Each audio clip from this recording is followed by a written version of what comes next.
Mitch, tell us what the feeling is like down there. That was a tough game and you were able to grind out the win, but Richmond really took it up to you. What's the reaction? What's the relief in there? Yeah, we always take the 4 points when you can get them, and yeah, Richmond a quality side, and it seems like round one's always that nail biter last year with that draw, and this time we're just getting away with it. So yeah, no, we're feeling pretty good, and sung the song loud and proud.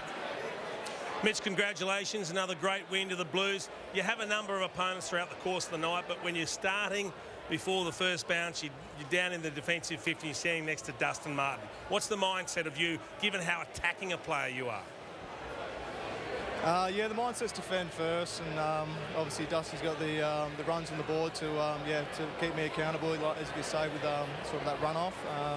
So yeah, it's a few times had a few mishaps of when to go and when to defend, and still like a learning for me as a defender. And yeah, you got to respect Dusty wherever he is in the ground. So yeah, it's a challenging one. And 9 intercepts, mate. It's a congratulations. It's a fantastic achievement. How much are you drawn to the big inclusion of Tom Lynch down there as well, being an intercept player, trying to drop off and help the key backs? Is that something that you're focusing on during the week? Yeah, absolutely. Yeah, he's a focal point for the Tigers, and yeah, albeit he might be a little bit underdone, he's still that focal point, that target for them, and he's such a dangerous player, like we saw in that first quarter, kicking 2 goals. He yeah, especially for me, trying to help those not necessarily inexperienced boys, but without Weeders as an anchor that we normally have playing on Lynchy. So yeah, no, it's a challenging one as a group, and I thought we did it really well as a back group. Mitch, I'm going to test you out a little bit. You just come off the field, an absolute cracking game.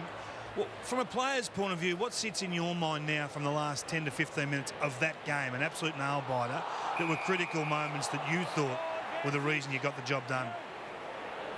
I'm not lying to you. I'm thinking about the bye, and then we got the week off, to be honest, because I'm that sore from that game. But yeah, going back to that, that last 5 minutes, we had a few mistakes, a few fumbles, and we sort of draw on last week, and the ability to hold that ball in as much as we can, and take ground as much as we can, those late game scenarios. So yeah, like I said, a few mishaps, but yeah, some good things out of that one. Mitch, you just mentioned the bye then. It is highly unusual to play 2 games to begin the season and then to have a rest. How do you approach it? Well, we're leaving all it up to the high performance team. Andrew Russell running the show there, so he'll take care of all that one.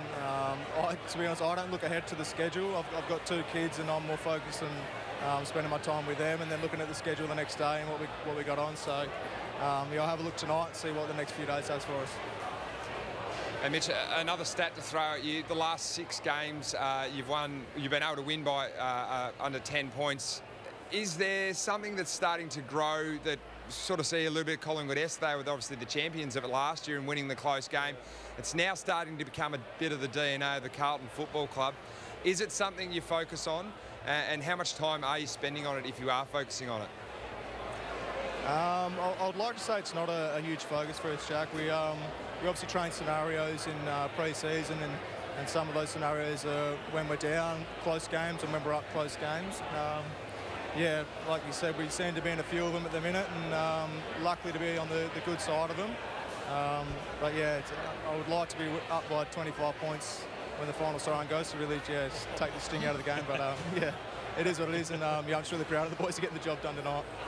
Take the 4 points, Mitch.